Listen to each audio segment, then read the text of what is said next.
everyone, welcome back to the channel. Today I'm so excited and honored to have Ishtar Howell with me. Ishtar, born Thomas Howell, is a meditation teacher, Ishaya monk, I think I pronounced that correctly, gardener, writer, and intuitive astrologer. And what really sets Ishtar apart, in my opinion, is his early life.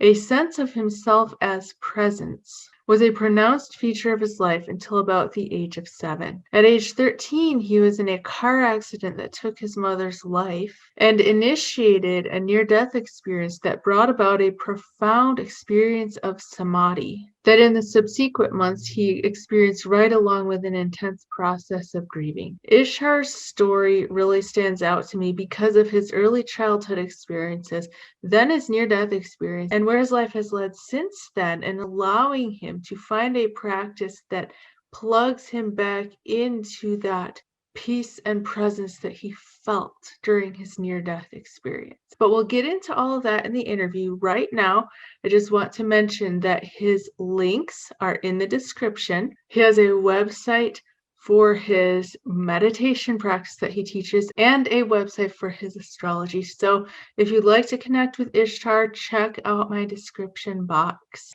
Hello, Ishtar. I want to welcome you to my channel. Thank you so much for agreeing to have this talk with us today. I'm so honored and blessed to have you here. Thank you, Melissa. Thank you very much. It's a pleasure.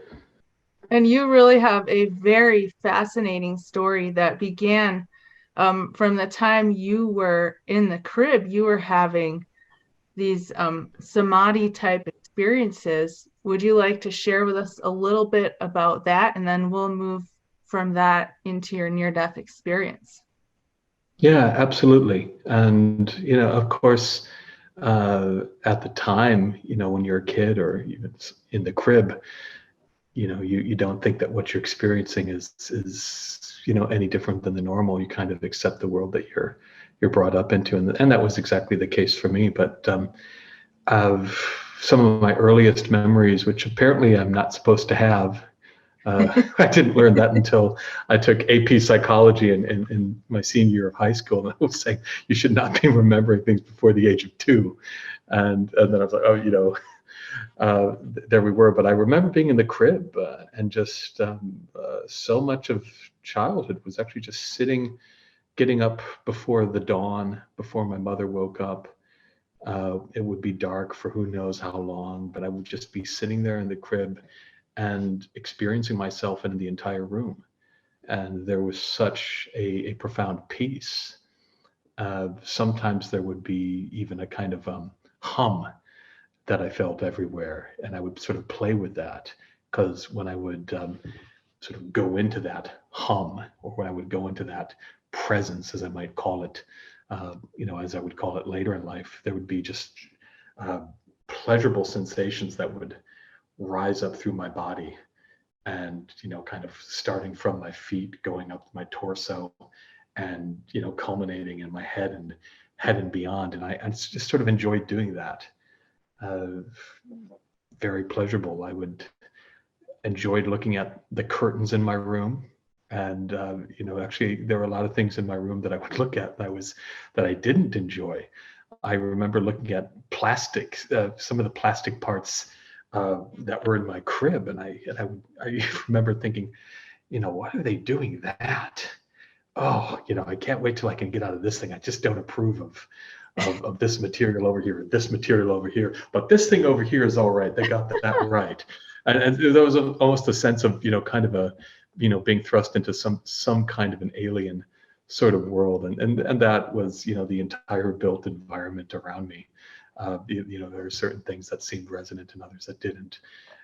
But I would, look at the curtains and feel that I would feel myself in them.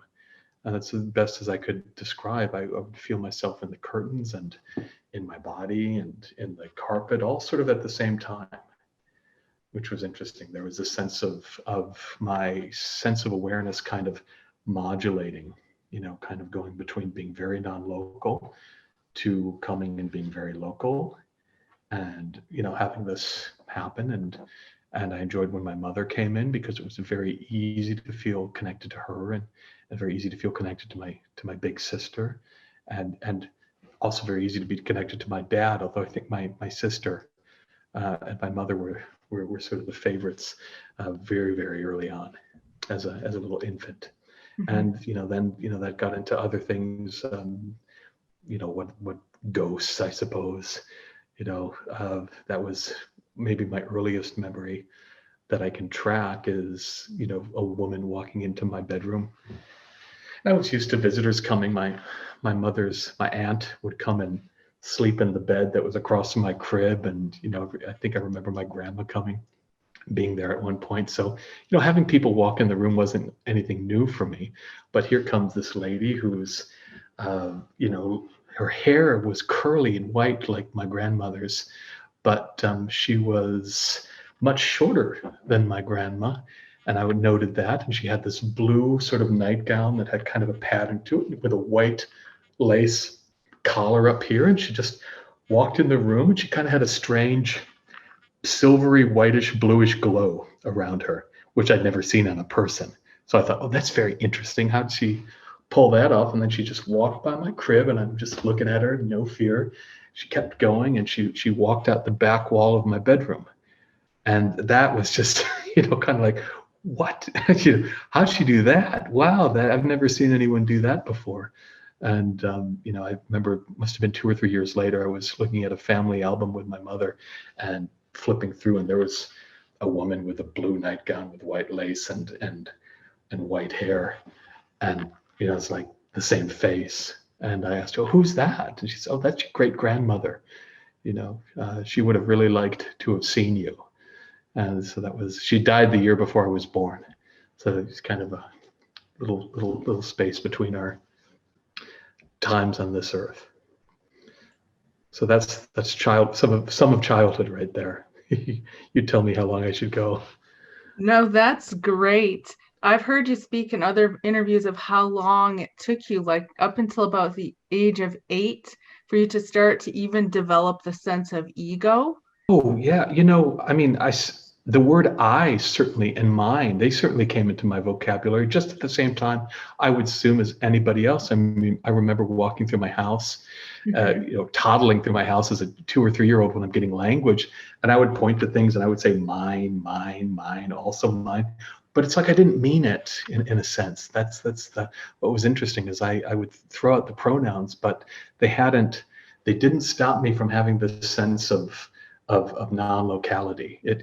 Language acquisition didn't seem to be the thing that threw me out of that uh, flavor of consciousness. It was like this sort of layer that was on top, and it just wasn't intruding. So it was kind of like I would go up to the surface to pick up language. And I didn't even want to learn language at first. I remembered sitting in the crib. I had some kind of language in my mind, but it was not English or whatever. It wasn't any language that I can remember, but I remember my mom speaking and my sister and dad, and I would, listen to the sounds and the modulations, and it was almost like listening, I think, to bird song.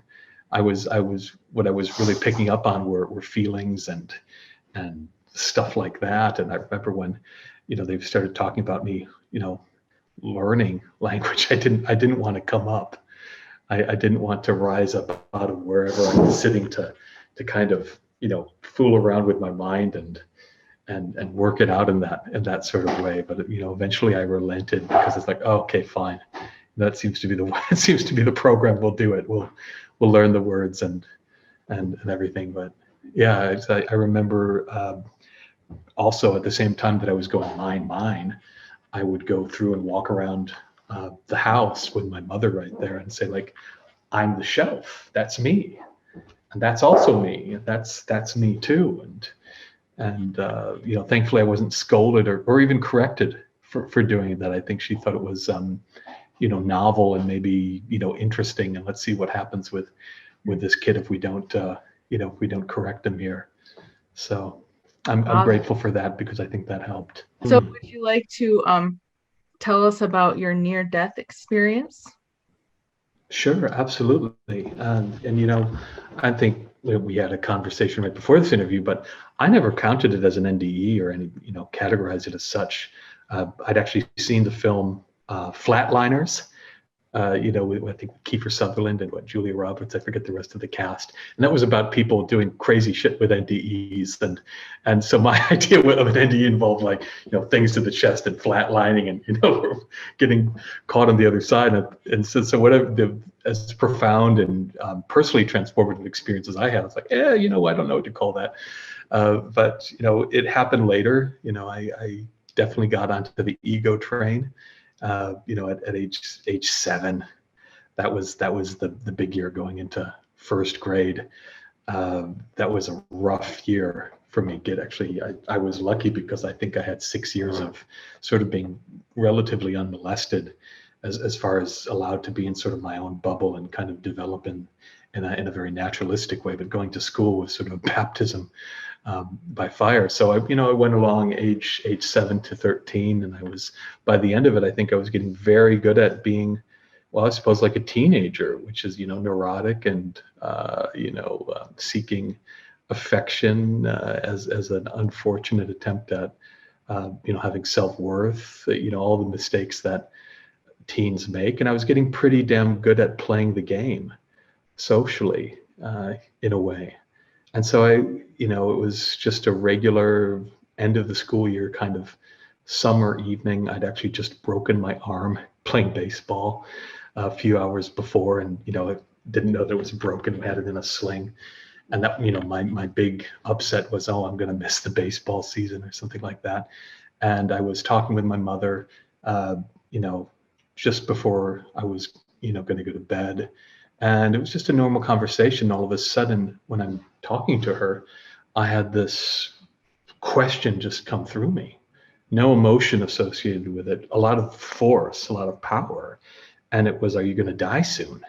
And there was, when I say it came through me, it means to say there was absolutely zero editing, no process up here, just like somebody's blowing it through without any resistance. It caught me by surprise. And strangely enough, my mother was a very strong, emotionally, mentally strong woman. And it caught her by surprise too, which actually I registered. It's like, wow, that made a reaction happen right there. And she kind of recovered and brushed that off. And she said, no, not for a while. I promise you that I'll be here for as long as you need me. And that reassured me. I was like, okay, yeah, all right, good. That's good. I was still kind of, confused, like, well, why did I say that? What is? So, I went to bed, relaxed, but then I woke up, 7-8 hours later, in such agitation.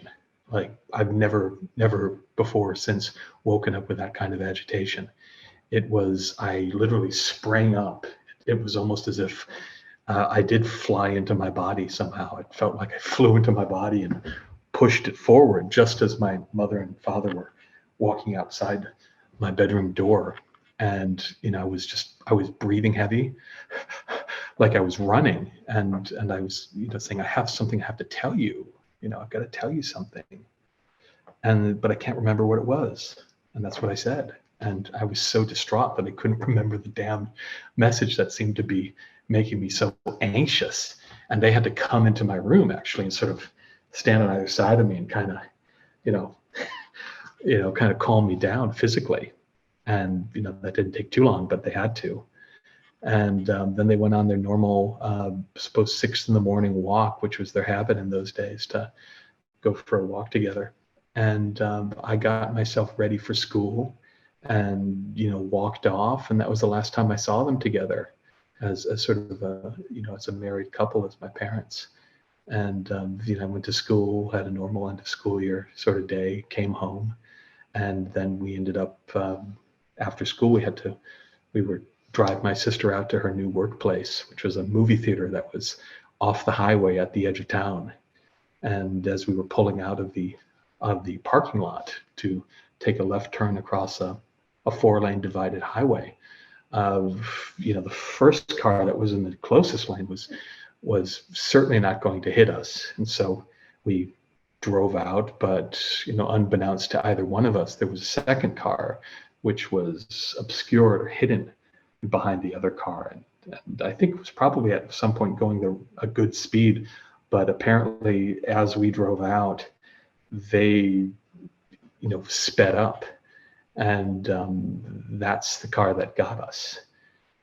And so I think the last thing my mother asked me was something to do with, could you please put the Luther Vandross tape in, which was definitely not what I was, all respects to Luther Vandross as a fine musician, but it was not my cup of tea. So I was about to kind of say like, how about we don't, or something like that, like a teenager. But, I was looked to my left to deliver my line, and was just then, all of a sudden there was a, big old gray Lincoln. Must have been, could have even been inches outside my mother's driver's side of the car.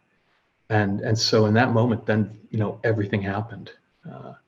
In those moments right before impact, this was the sense of, the first thought I had was, like anyone would be, was shit.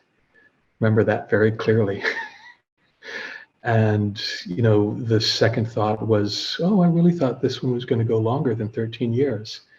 And that was interesting because that thought, even at the time I registered, oh, that's coming from the deeper place, and I was aware of like a deeper strata of consciousness where every now and then, sort of thoughts would pour out of. And so instead of seizing up and being afraid, I was being calmed down. I mean, in thinking, shit, I absolutely figured that my jig was up, because this car was so big and going so fast that I figured our little Chevy Cavalier was probably not going to do either of us much good.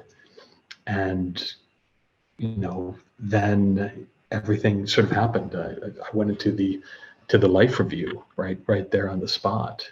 I'd actually always been curious if that was a real phenomena, because I was fascinated by that. Like, how could that happen? How could every single moment of your life flash before your eyes in such detail in less than a second? That was fascinating to me, that could happen for people. And there it was happening right on the spot. And it was as if, this sort of membrane that I was unconscious of for the most part was being peeled off of me. And at the same time as I was going through every single experience in Technicolor 3D 4K detail, detail that I rarely ever was tuned into when I was apparently living my life. And so every little success was seen, and the successes were often moments that I wouldn't think of as anything.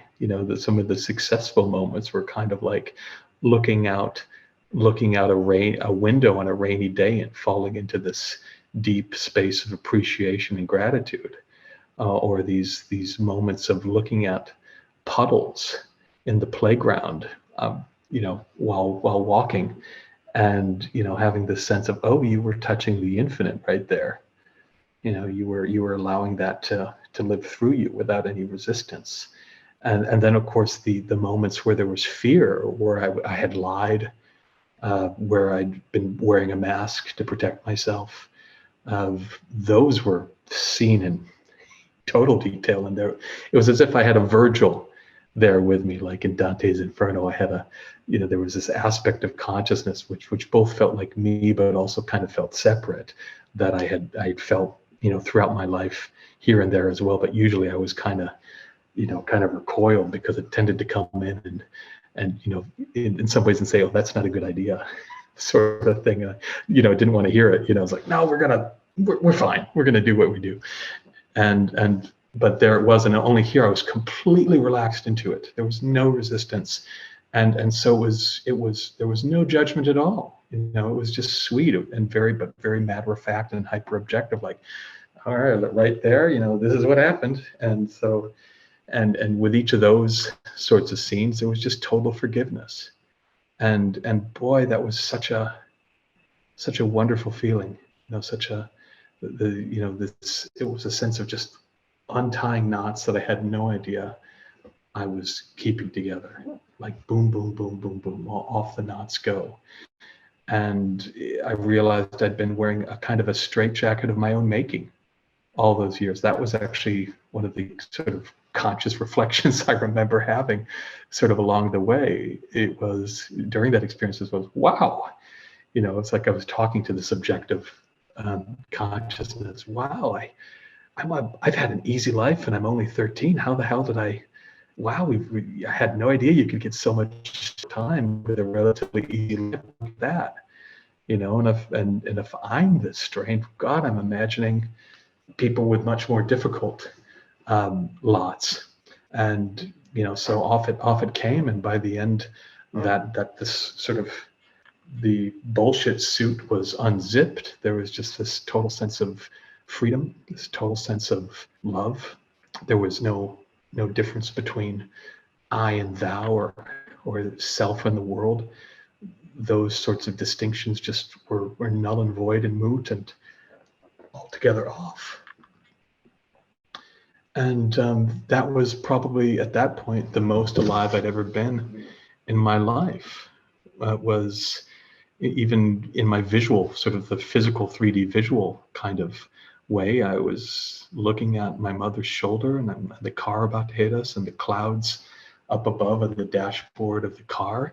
And everything had this kind of light, kind of shining through it. And I realized, oh my God, that was the realization. It's been perfect the whole time. It's been perfect the whole time. And then I just wasn't seeing it. And here we are. And it was such a sense of, wow, all the things that I was fighting and holding back. There was absolutely no reason for me to have been doing that the whole time. I didn't have to, in a very healing sort of way. No, there wasn't any recrimination mode. There was no narrator anymore. It was just the sense of total oneness with the totality. And then basking in that for God knows how many milliseconds, then, boom. The last thing that I remember is actually the physical sensation of the right side of my head hitting the window over there. And I didn't break it. And I had no cuts or lacerations or even any bruising, which was odd. And the next thing I remember after that was the sound of the seatbelt going off, bing, ding, ding, that sort of thing. And my mother I didn't know how bad she was injured. I didn't know anything because I was also concussed, as it turned out. But she was breathing very heavily, and there were two crews trying to they got this big sort of skill saw thing out and were flying into it and taking things off. And the next I know, I'm pulled out very carefully by these strong EMTs, and being put on a stretcher and being asked questions that I couldn't answer, because I didn't know my name. The only thing I knew was that that was my mother over there. That's all the information I had on me. And we're in an ambulance together then, and going off to a hospital. And she calls my name out twice. I answer both times. The first time I don't think she registered it. The second time she registered it, and all I answered was, "I'm okay," and then her breathing changed from struggled and labored to very calm. And I didn't register that at the time that meant she was letting go for good. I thought, oh, she's just she can rest now. And I all at the same time, I was also had this thing where I was both down horizontal, with my neck tied down, because they figured I could have spinal injuries or anything like that through doing their job. And I had the view out my eyes, but I also had the sense of being above the ambulance. And so when my mom said Tommy to me, I kind of heard it, in my consciousness. I felt it was spoken in my consciousness. And I kind of felt her consciousness in a sense. I didn't have words like these back then, consciousness and all that stuff, but I felt her connected to me in some way, like above the ambulance. And I didn't put it together at the moment. It would have been much more emotional for me. It didn't register things, but I kind of felt her go. I felt her release, even not just physically, but in a sort of spiritual kind of way. Felt her release out of our little shared space there at the top of the ambulance. And and next thing we're in the hospital. I guess they figured I was all right, and I was out on the gurney, and my mom I knew was in this like curtained off area over there, and my sister was with me, and she was crying because she think that we might both be dying soon. And my dad came out and told us that your mother's gone, and that was of course the most difficult words I'd ever heard at that time. And then it's just all the normal human emotion taking over, just crying and sobbing and disbelief and going through the stages of grief in the way that Elizabeth Kubler-Ross would sort of outline them, the textbook really, over the next several months and years. And that was that. The thing for me that was interesting was that the sense of consciousness, or the sense of the oneness that had happened right before impact. The next day it was there. At first I thought it was just shock, and I was kind of enjoying shock. I thought, oh, this shock is really good. My God, if I had only known, I'd get myself into more scrapes. This shock is great. And so I was, at the same time that I was crying and pissed off at I didn't really have any particular religion, but if I did believe in a God at the time, I was pissed at them. Whatever. I was pissed off at life and the divine order for taking my mother away from me, punching the garage door and punching the walls, and just at the same time that all those strong emotions were going through, there was this fascinating other dimension that was there all the time, and that was this just bottomless well that often felt like it was behind my body, but I could sort of fall into it. Then it would often also be everywhere in a room, and I was having a fascinating time playing with this dimension.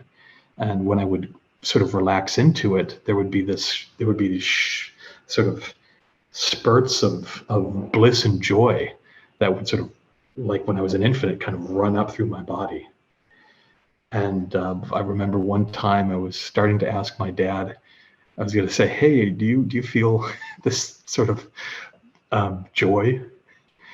And then like right after I said, hey, I kind of answered, my own question was answered. It said like, he most certainly isn't. Don't tell people about this. Keep it to yourself and kind of, play with it on your own terms. You don't want other people sort of interfering in your experience right now. And so I kind of kept that all to myself. I'm sure it's not any easier to tell with time of the pain that you experienced with the death of your mother. So thank you for sharing that with us.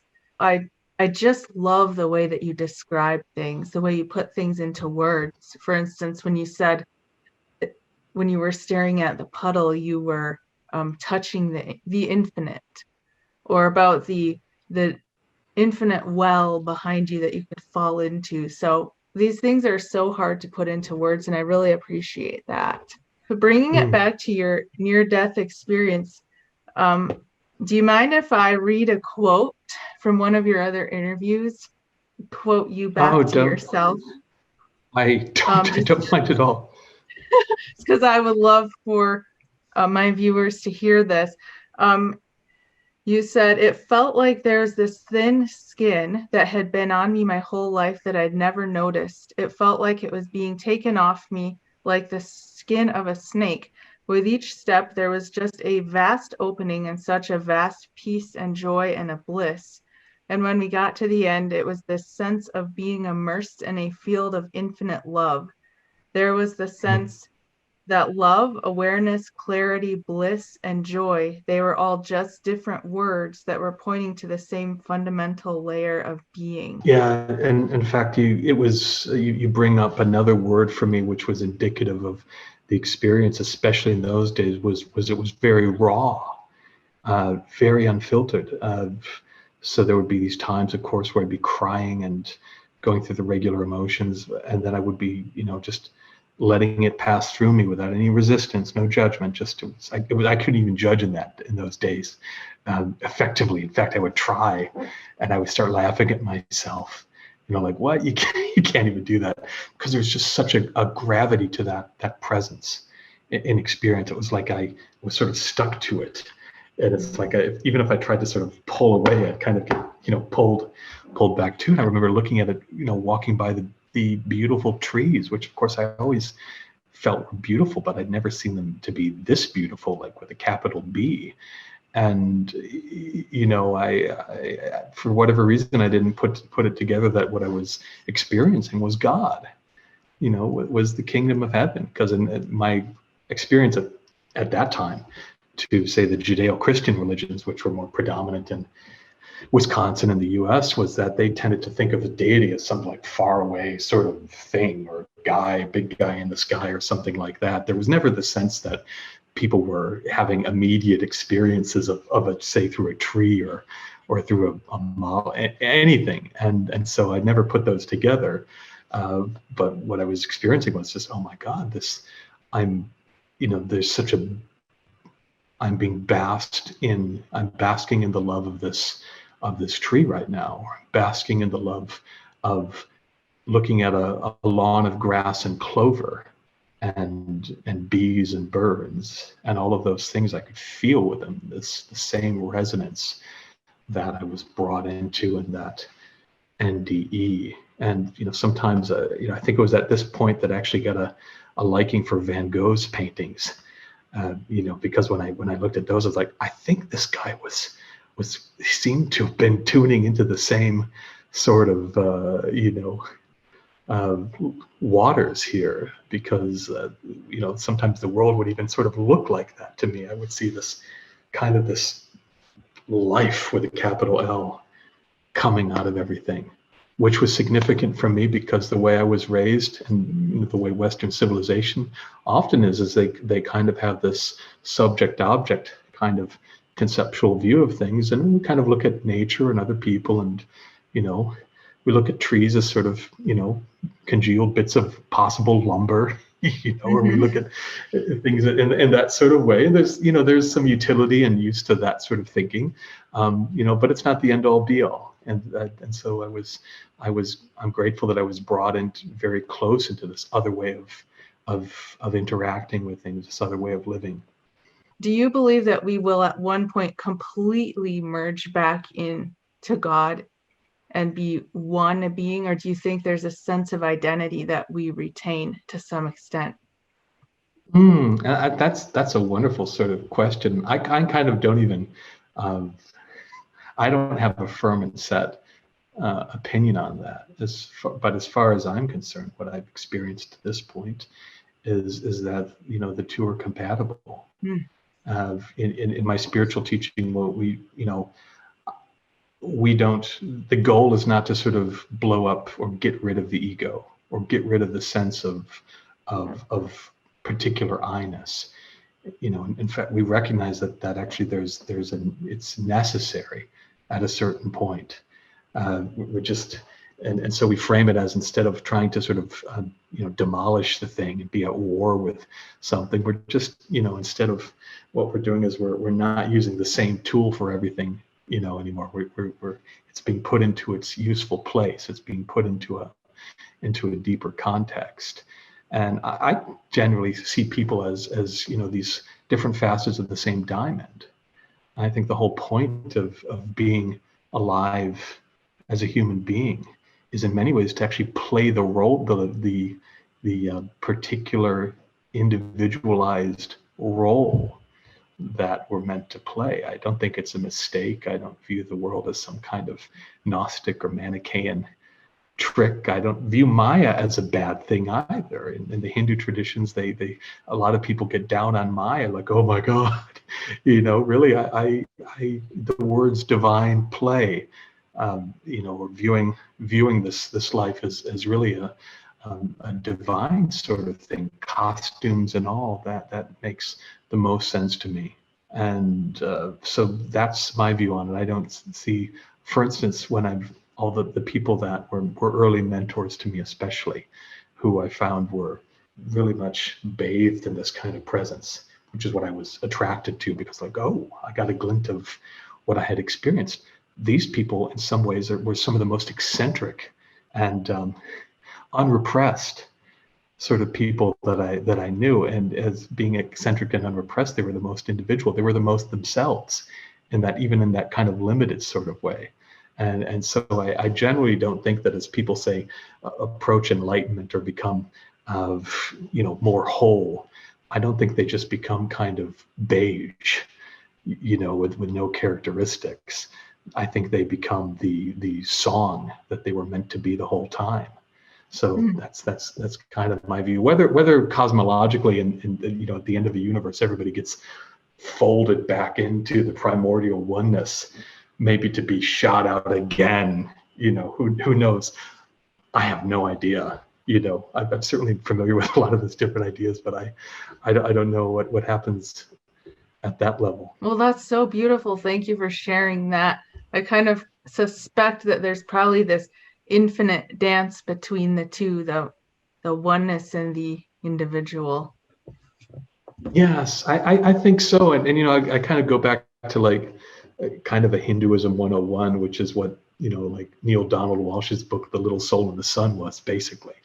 That book was trying to answer the question, why was anything created in the first place? And of course the simplistic, answer was, well, if everything is sort of boiled down to sort of a singular oneness, then the only way to expand is to pretend to be many little different parts. And in essence, I kind of, I tend to be very sympathetic to that notion.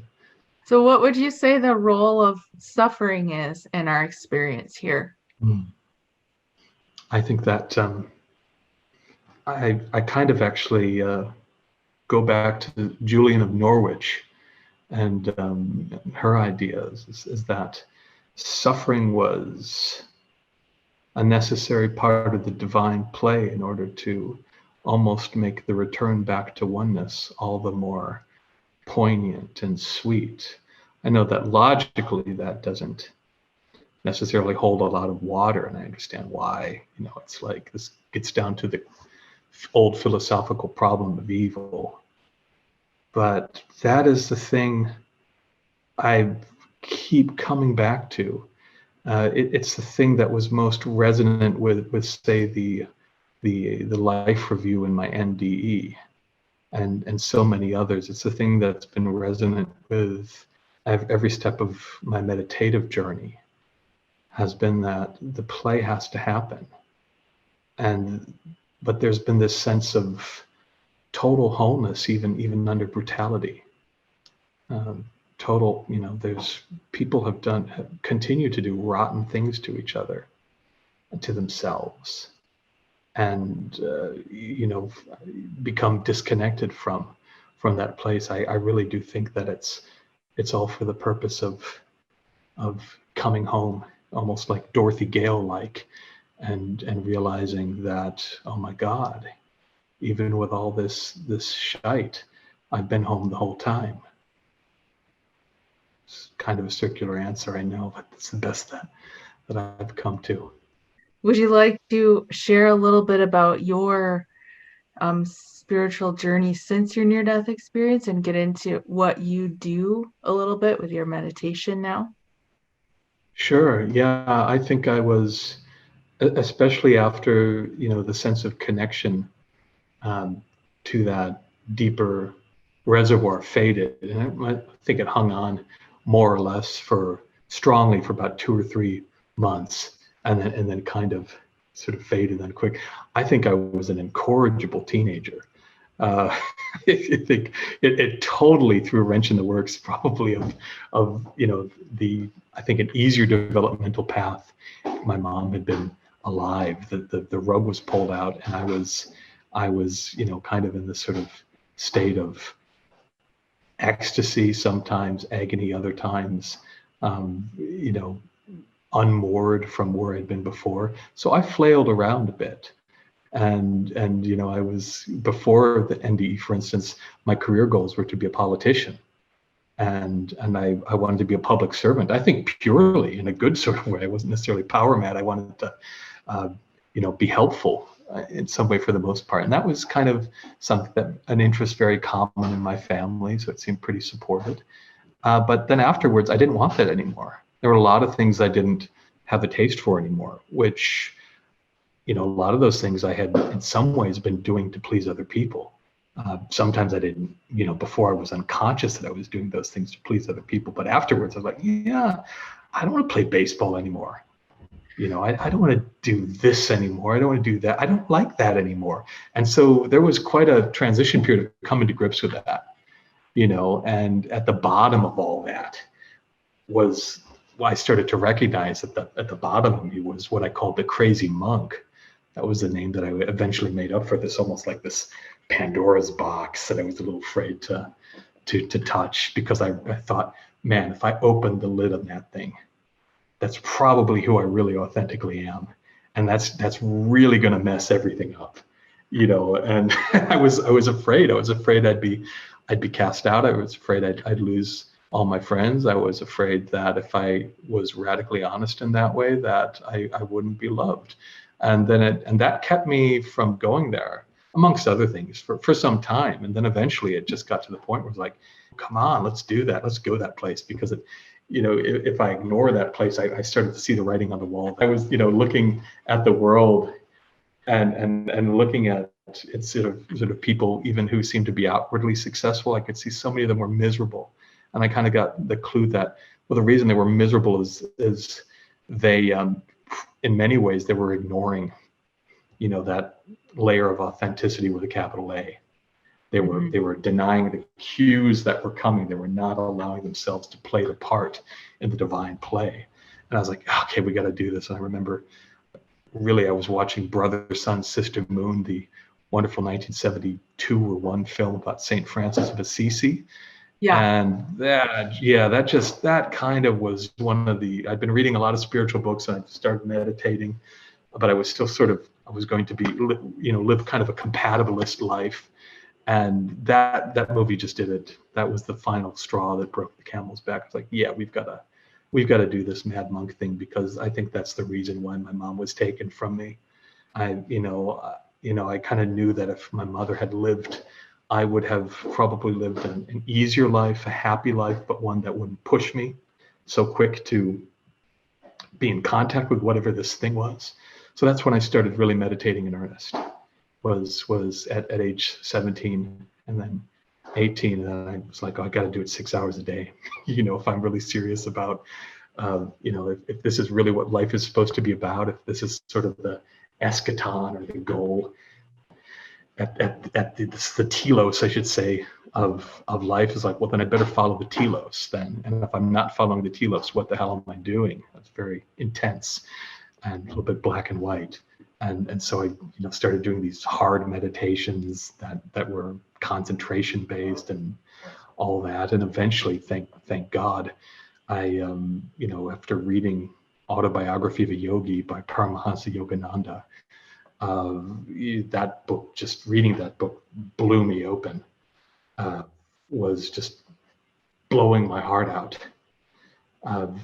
through the walls. And there was a point where he said, if you pray to Babaji, he'll hear you and help you out. So I said, I'm going to use every possible chance I can to move along. So then I prayed to him. I said, hey, Babaji, I don't know what my path is. I've been looking at all these different spiritual traditions, from Catholic monk traditions to Zen monk traditions to the Kriya Yoga people.